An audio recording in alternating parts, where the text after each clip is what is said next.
Well, hello everyone, and welcome again to Hands Across the Water. Good news is we can get memberships now. So if you want to be a member of the show, you can for as little as 99p.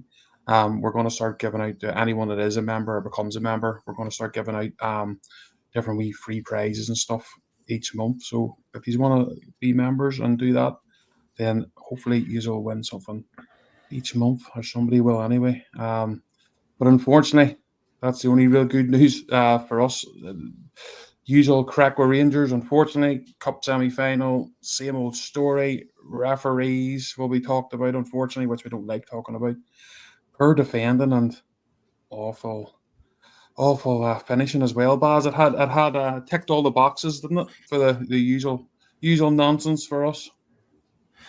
It was a typical old firm, but once again, favouritism to the other side as per usual. So I'm sure we'll delve a wee bit more into that. But I'm just gutted today, aren't? I'm sure like every Rangers fan. Yeah, it's one of those things, isn't it? It's just unfortunate, but we'll talk about it anyway because that's just the crack. That's the way it is. We'll do it. It started off, Baz. We'll start off really with the team. What did you think when you first seen the team sheet? The team sheet wasn't too bad. The only worry was, and I said this before the start of the game, was there was no outlet on the wing. We were quite narrow through the middle with the formation. I sort of got that he was trying to keep it tight at the back, and maybe for the first while, but it just felt like every time we got the ball at the start of the game, we just didn't have that direction to hit the ball except for straight up the Chimeri's out loaf.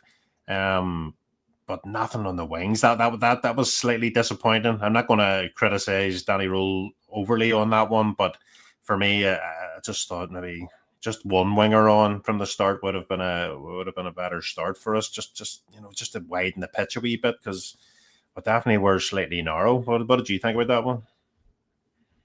Yeah, I've seen that, like Gasman and stuff, because they're the ones you're looking for first on the pitch, isn't it, from an attacking sense? But I think Danny Rule's obviously seen the team, seen us getting absolutely annihilated and embarrassed away in Europe in his first match. Seen the likes of Tavernier, that ball through Tav and Suter just too easy, far too easy. So I think he's trying to shore the defence as much as he can, which is a good thing to do for any manager, I suppose, trying to be hard to beat first and worry about the rest after. But maybe a wee bit too defensive, Baz, not how, as you say, not having those wingers on for the attacking sense. But I understand why he's went with a five at the back at the same time because he's trying to stop us from taking beatings, like which we have been doing. 20 shots on goal every game and all. It was getting embarrassed. I think it was like 100 odd shots after 5 or something, wasn't it? So we know of a major problem. It needs sorted in January, because I don't think Danny Rule wants to play. His preferred position formation, I don't think would be 5 at the back going forward. But unfortunately, yes, Karen, sounding a bit hoarse, all that cheering and shouting at the referee at the TV. But yeah, so I think he's had to play that way just to try and sort of worry about defending first and not conceding. But the only thing is too, Baz, when you look through the game, even though we were very poor in that first half. There's no doubt about it. We started off very poor, but we probably had the best chances, but unfortunately we just couldn't take them. Well, it falls down to your £8 million striker. 2 cracking chances, let's be honest, and jeepers. It was an awful finishing from the amount of money you spend on a striker. You certainly expect that first one to go in, don't you? I mean, that is straight on a plate. The ball through though was absolutely fantastic. It was a cracking ball straight into the box, and a big Chimeri just completely loses all composure. And it's moments like that when you, even in so early in the game, you're thinking, shit, this is going to be one of these days. We're up against it here already, because you're not going to carve too many of them chances out against them too often. So you really got to take the moment and seize it. And but the finishing was abysmal. It was poor, and yeah, I know he's taken a lot of criticism recently, and he got that goal against Kilmarnock, but for me at the minute, he is way off it. He just doesn't look like, when you pay £8 million possibly 10 million for a striker, you're looking, I'm looking goal returns for that, especially in Scotland. Like, you should be planting them sort of chances in, and he totally misguides his foot till the ball, and horrendous. He's doing himself no favors with chances like that. That the fans are just going to get on his back even more. They're going to get on the back of Thilwell even more because he brought him in. No, chances like that need to be taken, don't they? Well, the problem is, Baz, this is what I'm saying. Talking to Gary today, and we're having a chat, and we're saying, these players just don't get it. They just don't get Rangers. We've got a player there who's done nothing, who's been crap since he came. Scores one goal against Kilmarnock, and starts giving it all this to the fans, all the talking, as if to say, I'm your man. I scored a cracking goal just about that was an absolute howler from the keeper. But he's giving all this to the fans as if to say, all your chit chat. This is Rangers Football Club. See your goal against Kilmarnock, bread and butter stuff. That's not stuff that, you get all the players surrounding him and hugging him all as if he's something. £8 million. We got a goal against Kilmarnock. I just don't think a lot of these guys get Rangers at all, being honest. They just don't understand what it's about. They don't understand how important it is. And they think the beating the likes of Kilmarnock or him scoring his one and only goal against Kilmarnock is just about somehow the keeper right or how he made it balls up with it. But you get them coming in and you're going, hold on. Do you know what I mean? I just don't understand it. Don't get me wrong. Have a good full season. Lift a couple of trophies and see why you're holding the league title. Then give it all that, you know what I mean? Do all the chit chat earlier. Not you scored one goal against Kilmarnock. If you ain't giving me that the Rangers doing that, then there's a serious problem. And we need people in that dressing room or people in the club to let them know that that's not pass marks, you know what I mean? But he was crap all game. Terrible. A Thilwell signing. Thilwell needs to go for that signing alone. Never mind all the rest. The likes of Rothwell, come on. Useless. Jiga, his other signing. First, I think it was the first 2 minutes of the game. Simple ball for him to trap down. It was like Bambi on ice. That was him done. He was done for about 60 minutes of the game then, boss. Completely mistake after mistake after mistake. And this is another Thilwell signing. And then you've got as I say, like Shermitty up front. That's 18 million, well, 20 million pound worth of talent in England alone. I think it was Jiga cost 10 million not for us, obviously, but that's what he was saying for. And obviously, Shermitty. And you're sitting there going, Baz, how Thilwell thinks he can get value for money in England, but that you're buying, see, for 10 million down in England, you're buying bog standard nonsense. That's, but like from Premier League to Premier League, how many clubs are spending 10 million on players? Very few. Because they're never good enough. And Thilwell thinks he can get these players from England. It's on the fringes, maybe being a Premier League player someday, and he thinks that's good enough to bring the Rangers. And if that man has more money to spend in January, we're in big trouble. But as I say, that'll be for future. I can get off on one now, just pissed off, I suppose. But we'll start off, Baz, with Jiga at the start. What do you think? I think that set, yourself in an Old Firm game, you're looking and you go, right, what sets the tone? Is it a good tackle? Is it a bit of nervousness? Or, when Jiga, as I say, made that bit of a balls up, then Celtic got in on them, and then their crowd was lifted. Ours was obviously, the nerves of us because we've seen nervousness in our players, and it sort of went on from there, didn't it? The big man runs like he's pulling a caravan. He's meant to be the quickest centre half we'll have, so that's how much trouble we're in at the minute. But in the first couple of minutes when he makes a horrendous decision, he's up against it straight away. There was a comment there about the occasion too big for him. I honestly believe that's the case because he was he was starstruck. He just looked absolutely pitiful, and thankfully he's only on loan and we haven't actually paid a fee for him because going on performances that he's had recently, that's not a player we need at Rangers. He's not he's not guts and glory or blood or he doesn't do it for me at all. He looks awkward. His first touch is very, very poor. And see, when I seen that first couple of minutes, I said to myself, this boy's he's gonna have a long afternoon, and he did. He had a very long afternoon because his positional sense isn't great, and his awareness is pretty poor. But I mean, if he's coming up to get the development for Wolves, I tell you, they're not going to get much back because he doesn't look like the player that we expected him to be. He looks Yeah. well off it. And I think in January we really need to recruit in those areas and move these players to the side because they're not good enough, and that's just the reality. And Giga is a major example of that. That's what the problem for me is, though, Baz. You know, I'm sitting going, you're right, we do. We 100% need to recruit more, but we're having to re-recruit. Do you know what I mean? Failwell's fucking nonsense signings. You know what I mean? So, you know, he cannot, and there's no sign of him going.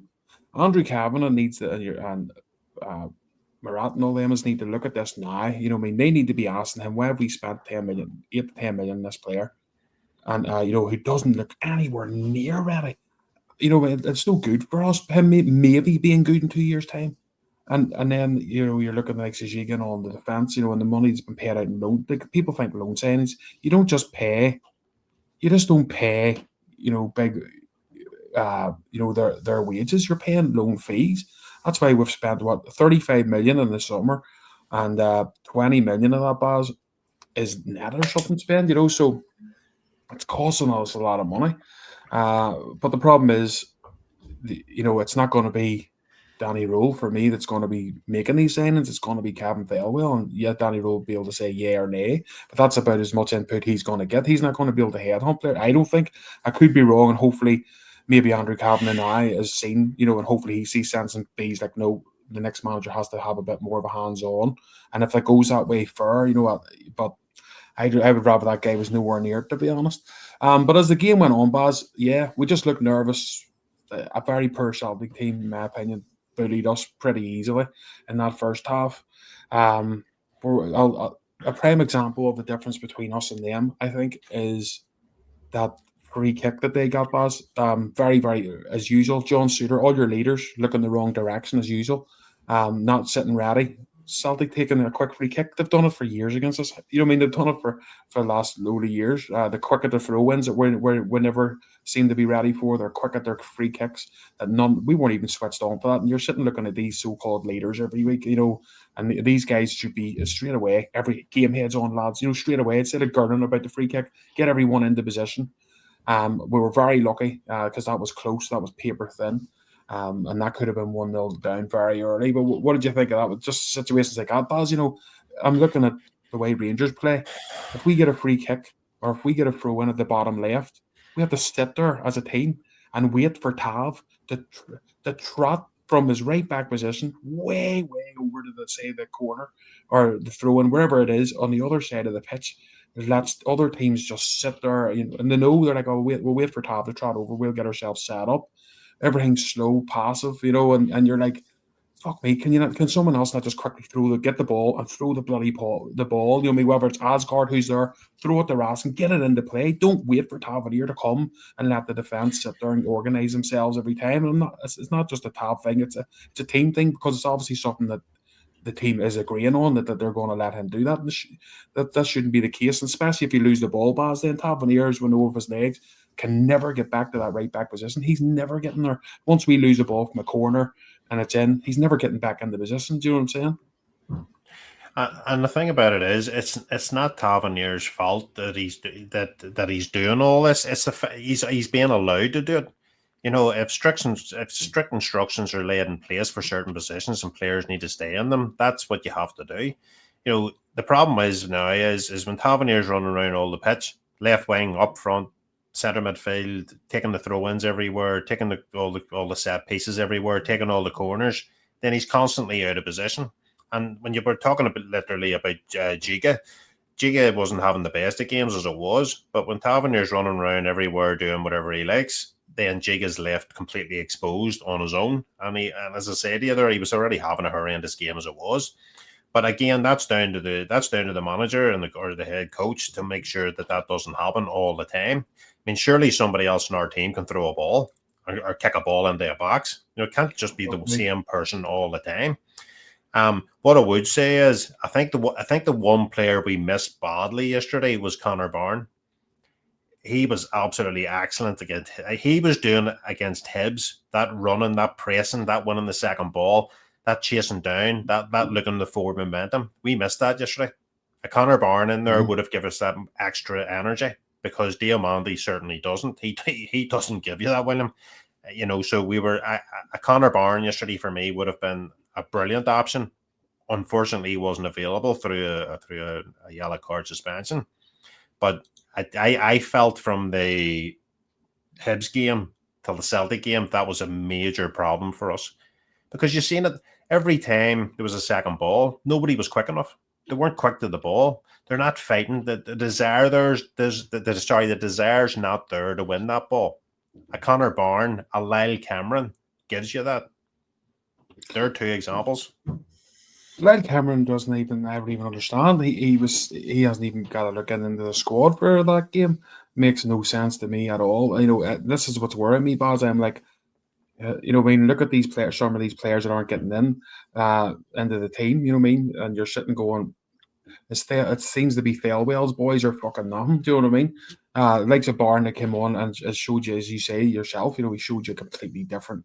He just wants to play. Young Scottish talent, like Led Cameron as well. We don't know if he's injured or if he's got another tweak or not, but I'd have had him in there 100%. I'd have had him in there yesterday.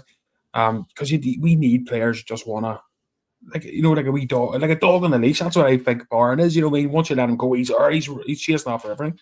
And unfortunately with Jude, he couldn't play due to that bloody second yellow, wasn't it? He couldn't play, but the likes of Led Cameron as CJ says there, should be a straight replacement. And I thought Diamandi was just off it as well. But it's just we're just very slow in everything we do. We give the ball away so many times. As we say, corners, free kicks, throw-ins, penalties.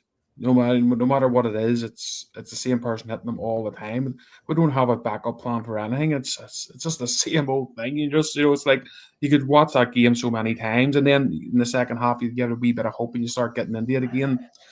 So and we start to, but you can't have a first half like that, Baz, anyway. You know what I mean? Because it's putting you in the back foot every time, isn't it?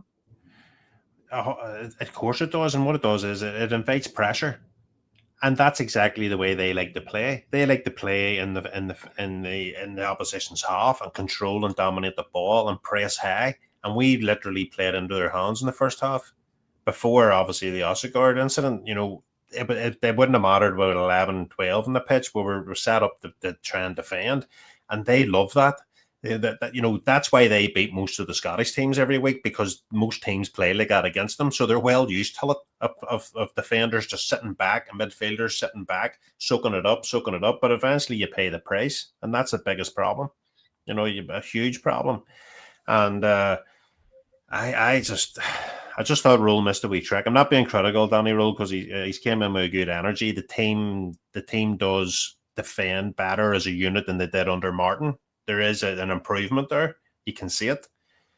But there's still issues there that needs to be resolved. And just against the Emmons, I just would have liked to see let's take the game a wee bit more, tell them in the first half, because they're not great themselves at the back. You know what I mean?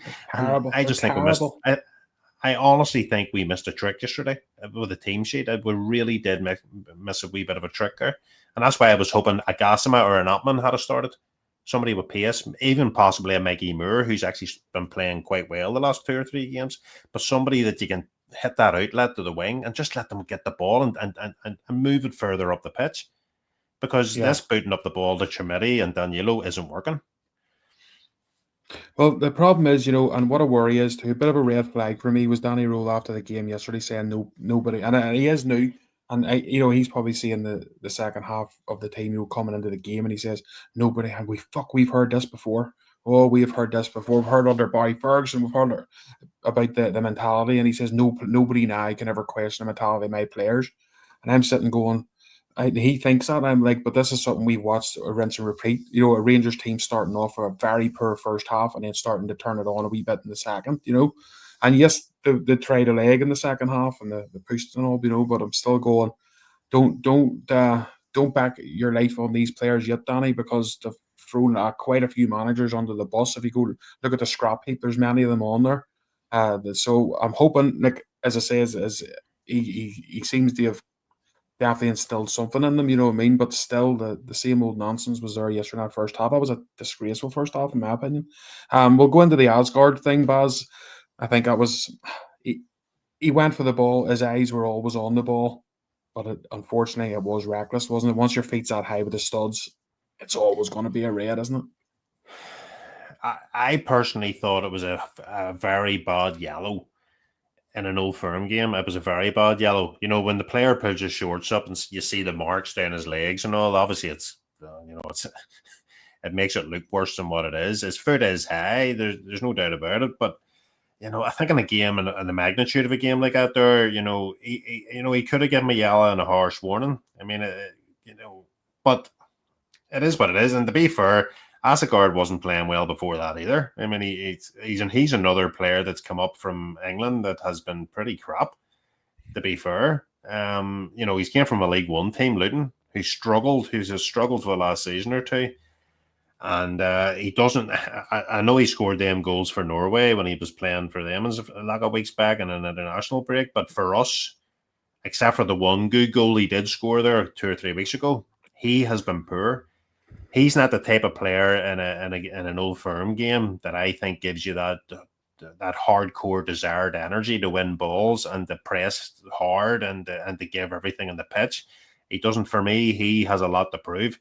I'd have rather seen a Barami there who in Old Firm games has done a cracking job nullifying a certain player in McGregor. He's been very good at that. That actually would have been another good move for him to play yesterday, especially when we're going to play that defensive unit where you're going to soak up pressure. Well, the main thing is have somebody sitting in McGregor who can't dictate the play, and Asagard isn't that type of player. I'll ask you one thing, Baz. Like, and you know me, I'm not a big Hadji fan. I didn't think Hadji offered us that much. I know he done a lot of good things too, but I just thought week to week. I know you liked Hadji. And here, you tell me this guy Asgard's anything any better than Hadji was? No chance. Asagard's nowhere near the levels of Hadji. I'm not saying Hadji was Lionel Messi or he was the next Cristiano Ronaldo. But what Hadji gave you was desire and fight and passion. Hadji never hid away in games. Hadji always chased back. He tried to retrieve the ball. He tried to make things happen. He was a proper Rangers player in that sense. You know what I mean? Yes, he has the name of his father. He's not like his father. He's not as good as his father. But that's not my point. My point is when you're playing an Old Firm, it's not just about being technically brilliant. It's about wearing that badge and going onto that pitch and looking at the supporters around you and saying, you know what, I'm going to give 110% today, and you're going to clap me off. Whether we go in or not, you're going to appreciate my performance I've put in. And one or two of these players aren't doing that. So for me, I would rather have seen a Hadji given an extension than bringing in Asagard. That's a personal opinion. Yeah, no, it's just something I was thinking about there, when you were talking, and I'm like, fuck me. Thinking back to the couple of games last season in the Old Firms, where Hadji got a cracking goal and all, so I'm just sitting going, fuck, like he was one, all right, not all the time, brilliant, but always came off the pitch giving everything, even in games that he maybe didn't, and he played well in a lot of games too, but some games, at least you knew, fuck me, he isn't on it today, but he's run his guts out, and that's all you can ask for, and like the Asgard, I'm looking at him, and I'm being honest, Baz, if someone says to me right at that point, you're getting the sending off here, and it's one of you can pick which one's going off. He'd have probably been in my top two if it was ever him or Shermilly. It was it was one of those two if we were going to take a sending off. When you look at the team setup and you look at Shermilly and you look at Asagard, they were weak links yesterday. Huge weak links. Asagard was a weak link before he got sent off. Shermilly was a weak link the whole time till he got substituted. They haven't got the right mindset to play for us in those type of games. They're not ready to play for us in those type of games. And there's other players on the bench. If you look at Asagard, would you be better playing a Barami? Would you be better playing a Mikey Moore or a Finlay Curtis or a Cameron? I think each one of them guys would give you something extra that Asagard doesn't bring to the table. Yes, he's got the blonde beaded locks, and he looks good in the pitch before he comes on, and he looks like he could be a superstar. But at the minute, he's nowhere close to getting to that level for us. No, and as I say, look, sometimes the shirt's too heavy, and I think these guys just honestly, boss, I think when they beat Kilmarnock and all, they think we've done enough. We're Rangers, man. And they've nobody. in that dressing room. They have no winners in that dressing room that can sit and tell them, fuck off. You know what I mean? If you think beating tomorrow, whatever's got you over the line here, it's, you know, there's bigger games to come. Um, uh, that's your bread and butter. But I just don't think they get. I think they pat themselves in the back. And I think their job's done for a few weeks. Kick the can down the road, because they started that game like a fair play against Hibs. When they got themselves through it, just about. Um, but to then turn in that performance. But we're going to talk about obviously about the send off. Should have been a send off for them. Don't worry. There's a few in the comments talking about that. We will bring it up. But I just wanted to spend nearly half an hour. We've just talked about we're talking about everything but that, because we don't want people coming on thinking we're using that as an excuse. We have to be honest when we're poor, and we were poor. But we got the sending off, Baz, and then you're sort of hoping don't concede, don't lose the game in the first half completely, with the likes of their goal as well. Just the usual nonsense for Rangers, isn't it? Cross into the box, simple header, and Magoma. We've got Magoma, one of our smallest players, having to mark one of their strikers, and you're going again, just silliness, and it's up to your leaders in the pitch. Should be making sure things like that don't happen. You know what I mean? To make sure everybody's marked for the right sort of height. You know what I mean? Like Ziziga and all those guys should be watching those sort of players. Suter. You know what I mean? They've 3 centre backs in there, and unfortunately, it ended up the left back was on him, and it was just an easy goal as usual. Well, the ball into the box, you've got Nico Raskin at the front post, who is 5'5" or something, whatever he is, small guy. You've Magoma, who's not a tall guy, and the two of them's trying to win that header in the first post. And for me, the centre halves, and including Tavernier, when the ball's getting in there, it feels to me like they're throwing Magoma under the bus. Magoma's getting tasked with marking these guys, which he's clearly not capable of doing at this moment in time.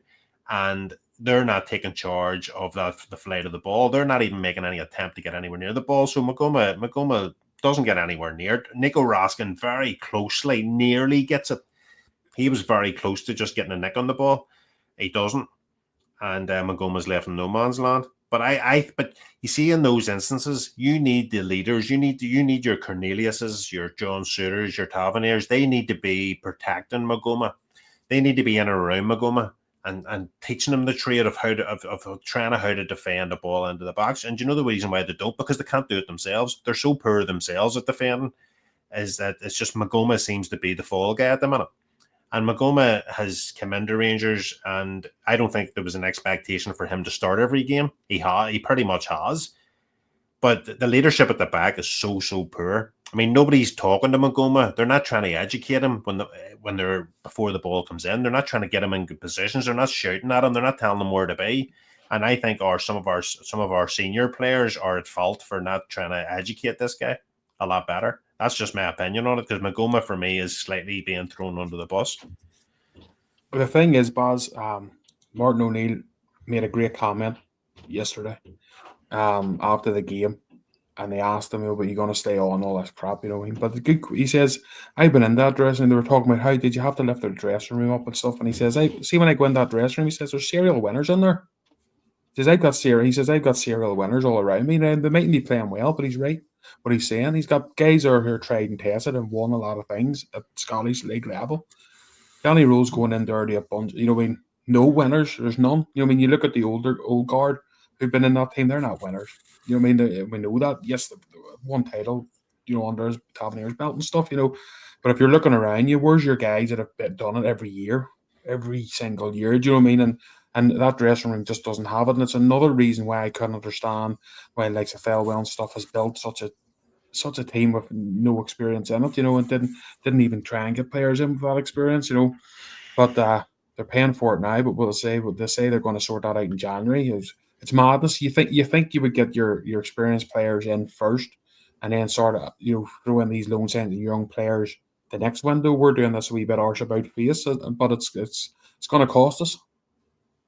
Well, the problem is that if you're going to make changes in January, with the poor spending that Thelwell's been involved with in terms of recruitment in the summer window, I have no faith that we're actually going to bring in any players that's going to be any better than what we already have, because in current recruitment, it's been so diabolical, so poor.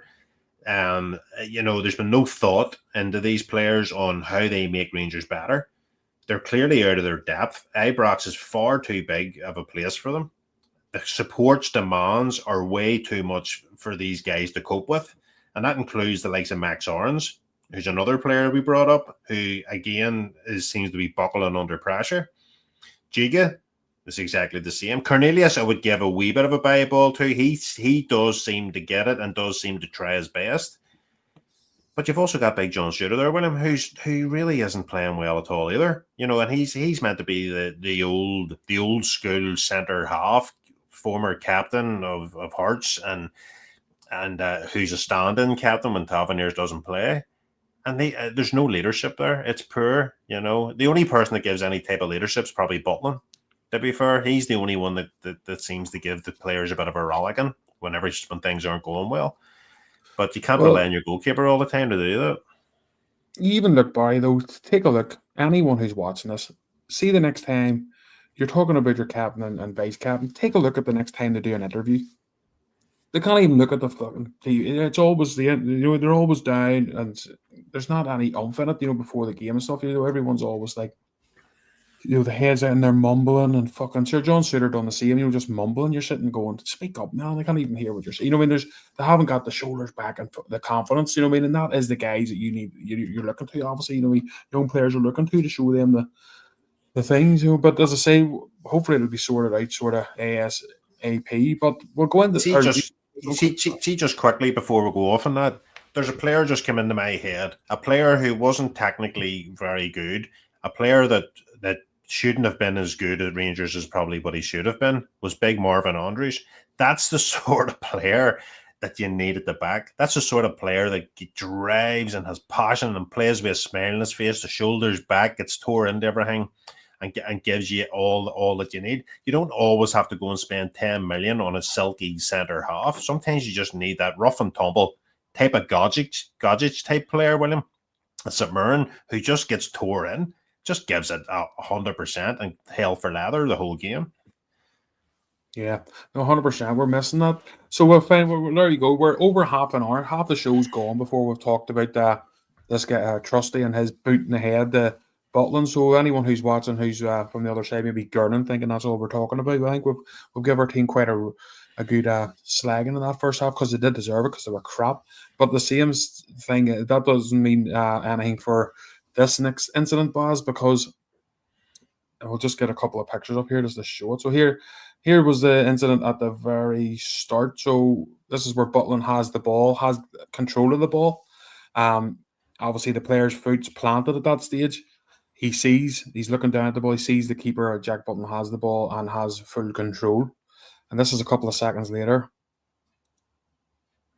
Fuck yeah. So I'll just go back and forth. Hold on, just again.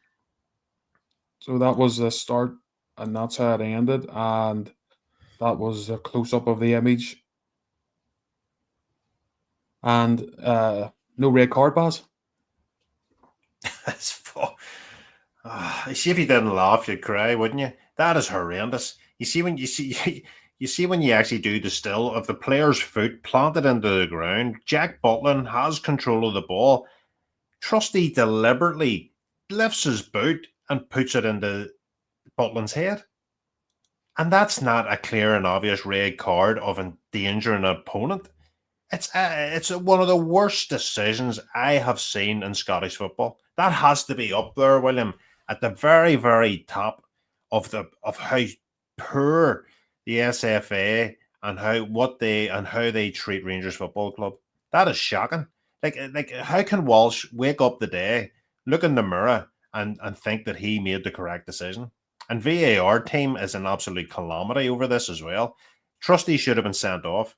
He should have been straight red. That we shouldn't even be talking about this in terms of should this have been a red. That was a red card. And I don't want to hear any of this crap from Willie Collum coming out and we got that wrong. That was a poor decision. That is horrific. horrific. It's VAR at its very worst. It's Walsh showing his complete disregard for Rangers Football Club once again. He's been involved with this before with Rangers, giving shocking decisions. And it just shows you the SFA and other calamity Joes have got it out for Rangers. And decisions like that just completely cemented. And John Brown was totally correct last season, totally correct in what he said. Corruption. There's so much corruption in Scottish football against Rangers. It's absolutely ridiculous. That should have been a red card. That would have given us a 10 versus 10 and give us an absolute excellent chance getting into the second half.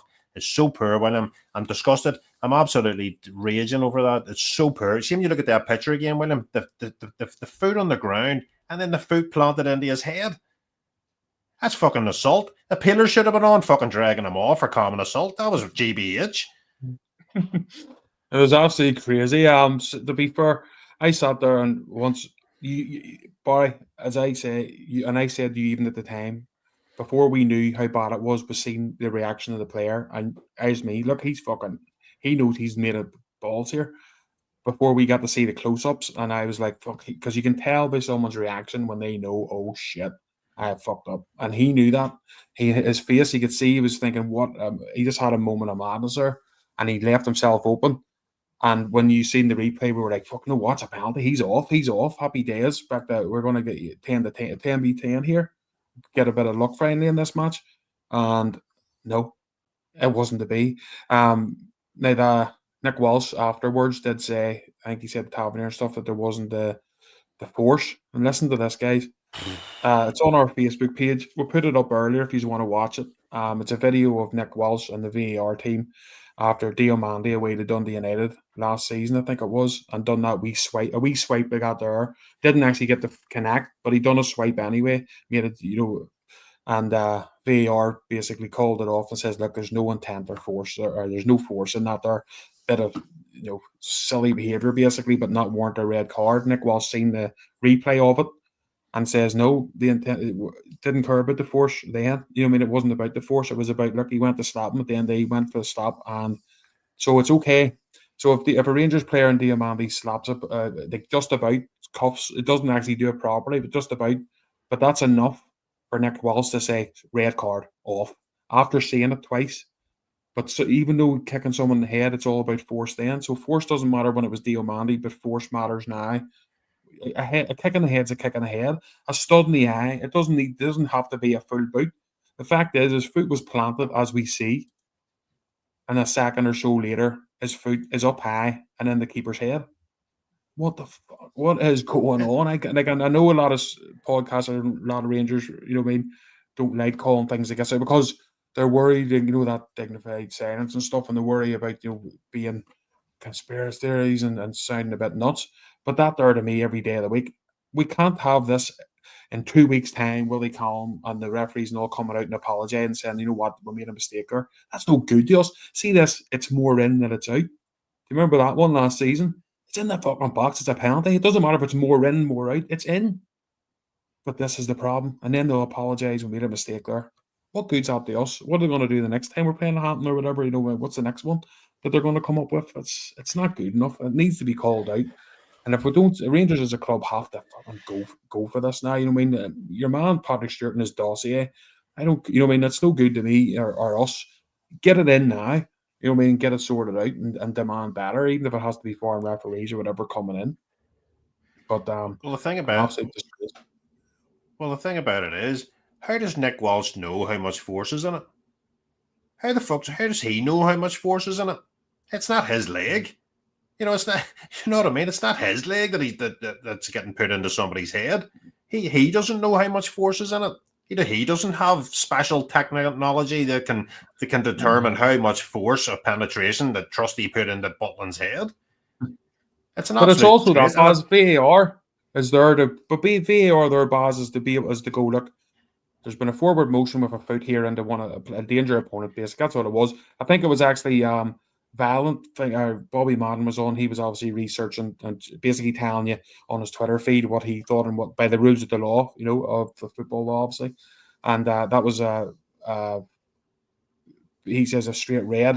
But why did the VAR team then not say, look, Nicky, you need to go and look back at this. All right, maybe you've seen whatever you've seen, but you have to. And we know it was a wrong decision anyway. He shouldn't have had to go to VAR. He should not have had to go there. It was simple. He booted a player's head. He's off. But there's an extra comfort blanket there for VAR to go, hold on, Nick, fuck me. You need to look at this here, mate. You know what I mean? That's a boot to the head there. And they didn't do it either. So how many eyes is there on that decision? And then we're going to get an apology in a few weeks saying that all the ones were wrong. You can't all be wrong. If you're meant to know their game, there's something else going on. It's simple as that. If that was if that was Schmeichel in the deck and a Nico Raskin or whoever else, he's off. If it was the other way around, 100%. I mean, if that's John Suter doing that tells Kasper Schmeichel, he's getting a straight red. That's the problem. That and it needs to be called out for what it is. Nick Wells should be made to go and referee in the Highlands leagues now. That's what he should be demoted, because you see, if that was in England or in Italy or in Spain or somewhere, that's what would happen. But once again, they get away with it. Nick Walsh will get away with it again. We'll probably have to watch him referee in one of our next games in the next few weeks. And I don't trust the guy. I really don't trust him the officiate or VAR. They're pitiful. They're so poor.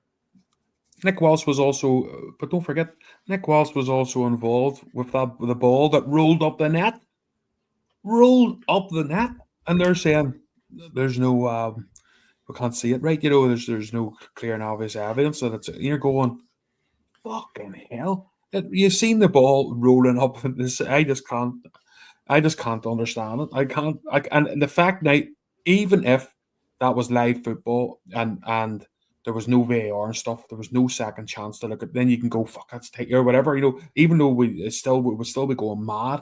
But the fact that there's this extra system of people literally sitting and watching this live and look at all the angles and still making the same baffling decisions.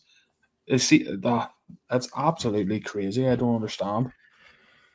That's horrendous. It's the more you look at it, the more angry you get, don't you? But at the end of the day, Nick Walsh is also on the pitch. He's there to protect the players. His job on the pitch with that whistle is to protect players from endangerment. And for me, the intent's there straight away, regardless of the force. The intent of where his foot starts and where it ends up is he is literally putting his boot beside Butland's head. It's intentional, So Exactly. Well, it's a straight red. If that's not endangering an opponent, fuck, I don't know. I do not know. But anyway, Baz, we're cracked up. But I think that's why my voice is hoarse, because I was going nuts. I could not believe it. But that one. But I will give credit. Now we've given the team a bit of a bashing there, and rightly so. And we'll give referees a bit of a bashing there, and rightly so. But get into the second half, Baz. Danny Rule, which was unfortunate for him because the red card would have killed it.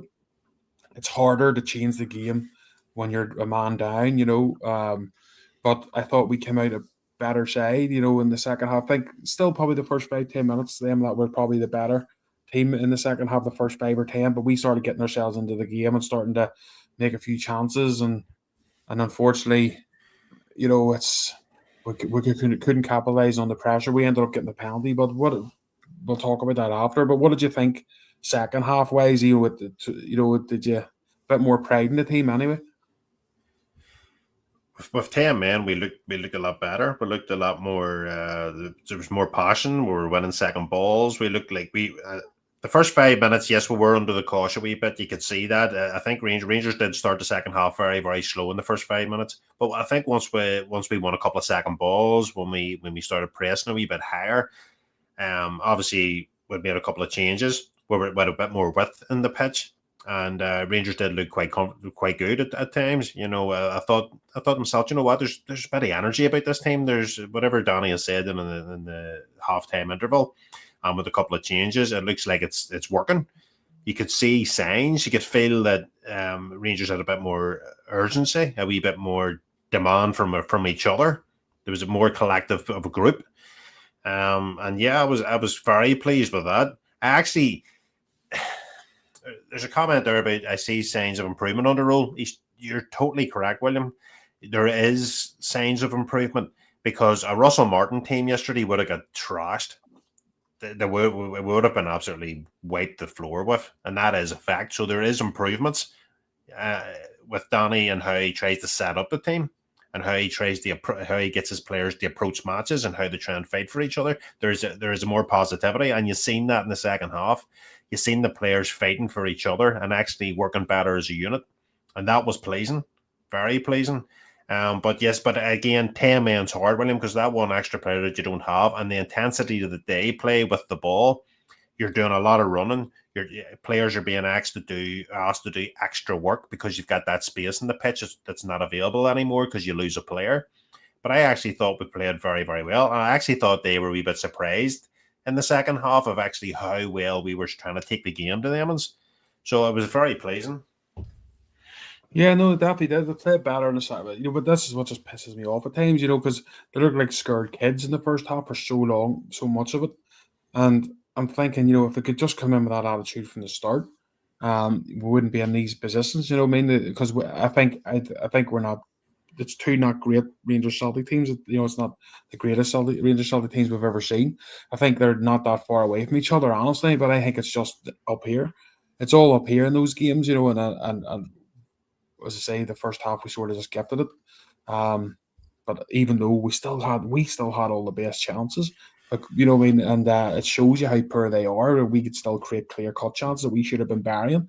But definitely in the second half, we definitely turned it on. And I actually thought it was weird because I thought at times we actually looked like we had an extra man. It's just because they were all over the place and they were giving it all. But we eventually got ourselves a penalty, Baz. Um, Anthony Ralston, I think it was, who flung himself down to try and stop the shot and hit his arm. Clear penalty. Should have been, I thought at the time, a second yellow. But again, Bobby Madden was on Twitter today and he says it used to be if you got a penalty or if you handballed in the box, it was an automatic yellow card. But that rule ceased to exist 2 years ago. This is the second season that actually hasn't been in place. So I can understand why he didn't get the yellow. I can understand why some says he should have got the yellow, but the fact is we got the penalty. Tavernier stepped up, smashed it in, and 1-1. And you're thinking, me, how do we get ourselves back into this? It was good. It was good. It wasn't expected. Well, it gives the mojo back, doesn't it? And like we all know, Tavernier can score penalties. We know that. It's one of his. He scored a lot of penalties for us over the years. So, when he's running up to take it, you're quite confident in Tavernier that he's going to put the ball in the net. And I'm not overly impressed with Kasper Schmeichel. I wouldn't say he's the best goalkeeper in the world, and he's not a great penalty stopper. So I had full faith in Tavernier that he was going to score, and plus it was at the Rangers' end as well. So he had the full support right in front of him just to slot it in, and he does. It's a good penalty. And then you're in the ascendancy. It's one each. You have 10 men. They should be out of sight. They should really be in the second half pushing us harder and trying to get the second goal. Whereas we make it one each, then that gives you the hope again. You feel that adrenaline pumping through your veins again. You've had some poor decisions against you in the first half. The team hasn't been playing too well, but you get that goal from hard work. You only gain penalties, William, by being in the opposition's box. You know what I mean? So we were forward playing. We were trying to create something, and you get it's one each, and you start to think, can we? Is this going to be our day? Is this our day? We're going to kick on here, and we're going to get the second one, the winner. But unfortunately, that didn't happen. But yeah, it's we're back in it at that point. Yes. I think the problem was though, Baz, it was one of those ones we needed to do a smash and grab.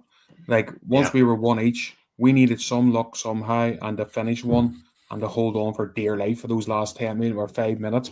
I think the problem for us was once it got to, even though we were obviously delighted we got the goal, but I think once it came to a situation where you had another 30 minutes to play, then that would have been, you knew Rangers then were going to be at least 90 minutes all in with down to 10 men, and that was going to take the toll.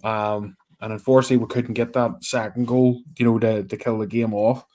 We went into extra time, and that was what the problem was. You were sitting going, Baz, right, let's hold out for as long as possible, try and get in the penalties. Danny Rowe made a few changes, took Raskin off, which I thought was Raskin, I don't think has been playing great, but he put in Antman, I think, in the middle as well. I think Tal was playing in the middle for a bit. But I can understand why he had to as well. But that's why you wish Lyle Cameron was on the bench, because he's the man you could have been throwing in there. But then that left a bit of a space then, Baz, because with your man McGregor, who is their best player, who again, we had a game plan under Clement and Barry Ferguson, to be fair, that you stopped him playing with Bajrami. We didn't do that 1 week. We let McGregor yesterday have a free roll, and he took advantage of it. He ended up outside the box on his own, Baz, and smashed one in. I don't know what you think of this. I'll show a picture of it. I don't want to give Button too much stick because he's been absolutely fantastic for us. But if you look back at the replay, it shows that John Suter actually ducked under it, and I think it took a wee thing off his head as well. And I think maybe the last wee second, Butler maybe just didn't see it. But when you look at this image, it doesn't look too great. That's the beauty of stilled images, because it's not in real time. And this is the problem. You can stop it. It looks like, oh, he should have it. The problem for Butland is Suter is in his road, but Butland sees the shot coming, so Butland automatically dives to where he thinks it's going. And because Butland's already in that moment of play and that ascendancy of where he wants to go, I think there's a slight deflection that slightly veers the ball slightly, and Butland just can't get his hand to it. I think that image probably doesn't do Butland any justice in the real flow of the moment. Yeah. Butland anticipates where it's going. He slightly misses it. But Jack Butland's been the best player for Rangers all season. He really, really has. Bar, I know he made a bit of a faux pas against Kilmarnock, but in that moment, and there's just shooters in his road, the ball slightly takes away deflection. I just think it was enough just for Butland not to get it. I'm not going to be critical of Butland in that one, but it really kills us. That's the problem. That moment in time kills us, because we had put so much energy into that game, and I just think that we just didn't have the legs anymore to try and go at them, and it was a big moment. And again, McGregor gets the space. He's not closed down. He's able to do that. He's able to get that space, and if you give space to McGregor, William, he will put it on target. He's not a blast over the bar type of guy. He generally puts him on target. And for Butland, for me, it's a difficult one. He's in the moment. He just doesn't quite get it. It's just one of them things. The problem for Butland is, Baz, because this Rangers team defensively are so weak. He's getting a lot of shots against the most weeks. He has to be perfect. I mean, when you're a team that concedes so many chances and takes very few, your goalkeeper has to be fucking perfect every week. You know what I mean? Or else you're in deep trouble. Same as the Hibs game, he had to be perfect. He had to save everything. He had to save that penalty, because if he didn't, it was a 1-each draw. And this is why Rangers. Unfortunately for Rangers, this is the problem. We are not good defensively, and our keeper gets a lot of shots against them. And if he, and every keeper can, make mistakes here and there. But unfortunately for us, if it happens, it's normally it goes to a loss, because we can't score goals either. Unfortunately, we don't score enough. But unfortunately, that was sort of that, Baz. They went on to got an extra, the third, and then that was it. Game over. I think it was game over anyway. You've seen Rangers would get emptied the tank basically to get to the 1-1. And as I say, fair play to them for showing a bit of fight, and the players that come on and played well and stuff. And some of them did, in that second half, like some Mickey Bird stuff, came on and played well. I've been a critic of him a few times, to be honest, but I think since Danny Rose played him through the middle, Baz, I think likes of him looks a lot better. Mickey Moore in the last 3 games that he's played has looked like the player that we anticipated to come up and play for Rangers from Spurs. He looks more like that player that they're all raving about down there. He definitely seems to have a better mojo about him. He seems to be put. Danny Role, I think Danny Role has said to Mickey Moore, where are you most natural? Where do you feel most comfortable on the pitch? Because Russell Martin destroyed Mickey Moore like he did all them players, absolutely destroyed every player in that club. And Mickey Moore is reaping the rewards of Danny Role. Now, I have also said about Curtis, I would like to see Curtis get more game time, But while Curtis isn't getting the game time and Maggie Moore is, you want to see Maggie Moore play well, because he's a Rangers player. Yeah. He wears the shirt. We want to win games. And at this moment in time, Maggie Moore looks like every week he gets slightly better. He gets slightly more confident. He was driving the ball better. He was winning the ball. He was tracking back. He was winning balls. He was looking for the ball. He was looking to make a pass. He was looking to interchange with players. So Maggie Moore, for me, looks like, and especially under Rule's tenureship, looks like the player that we hoped he would be. We'll see how he goes in the next 2 to 3 games, and especially over the Christmas period, and see how much better he can actually get. But for me, that just shows you Danny Rule's coaching and his man management with players, because some of the players, I know we've been critical about them in the first half, but there's certain players who you're starting to see a wee bit more from. And Maggie Moore is probably the most improved player under Danny Rule. Yeah, as I say, and Max Aarons at the end of the game yesterday as well says, look, he's actually very, very impressed, excited about the new manager and the ideas he's brought. So it seems like, something is happening. It's just you're only as good sometimes though as the tools you have, and unfortunately we have a few tools in our team that aren't good enough. But hopefully as we get the next window, we can add in some players into that. But again, guys, just let you know again, just at the don't worry, Baz, I'll let you back in. Just again, Baz is just taking a big drink already. He's ready for another big runt. Cracking up. But yeah, if any of you want to be members of the show, you can be now. This is our first show actually we've been able to have members. We've been able to get through to hit all the thresholds and stuff. So if you want to be a member, you can be. Just I think it's as low as 99p. As I say, me and Baz, what we're going to do is we're obviously going to put more content out and stuff, and do Q&As and stuff, and we're going to obviously going to get a few wee gifts, few hands across the water branded things, aren't we, Baz, and give them out to different people. Obviously, when they're signing up as members, and every month we'll do a wee raffle, and hopefully someone new each time gets something. It's about giving something back to you, Baz, isn't it? This is it. This is what it's all about, and it's without the guys that watch us, this show doesn't exist. We could sit and talk to each other all night, but if nobody watches and tunes in and puts comments in and gives us, we're doing it on the phone. We may as well ring each other for an hour, but all the feedback and all the comments and the interaction is what makes this good, and it gives certain people an opportunity to say some things and put it out there, and so hopefully that continues over the weeks and months ahead. But it's still nice to talk about Rangers winning every week rather than talking about the defeats and referees and all that crap. Nice is too, Baz. Fuck, I do not be like coming on talking about referees. I don't want to do it. I would much rather just be able to crack up at Rangers for an hour and saying how poor we were, or how good we were, or whatever else.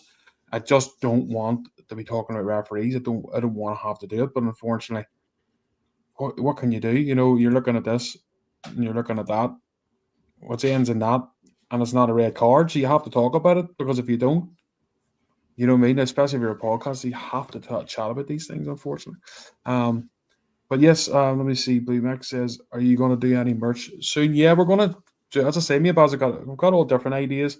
Maybe get t-shirts and stuff sorted out, and key rings and different things like that. So we'll hopefully have that done in the next couple of months. As I say, we've got the ball rolling on that in the back burner, but hopefully we'll have things out, and it'd be good because we t-shirts maybe even for us to wear in the pod and stuff, so you'll be able to see the different ones, and we'll hopefully have like a wee website on next to the YouTube channel. I think you can have like a wee shop and stuff up, so I'll have to look into all that, and people can buy straight off there if you want. But hopefully it'll be, if you have any ideas of things you would like branded yourselves, we're thinking about key rings and bottle openers and t-shirts. So if you've any ideas of things you would like maybe in the shop window for yourselves, you can let us know even, and we'll look at different things.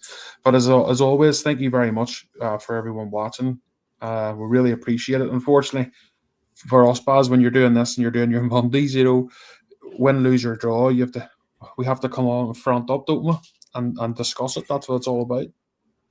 That's it. That's just, you have to. There's no saying take the good with the bad, but unfortunately, it's always the bad at the minute, you know. But I know to be honest with you, I'm impressed with Danny Rule, and I think we can go places with Danny. I think there's something there. I think the fans can buy into something that's possible.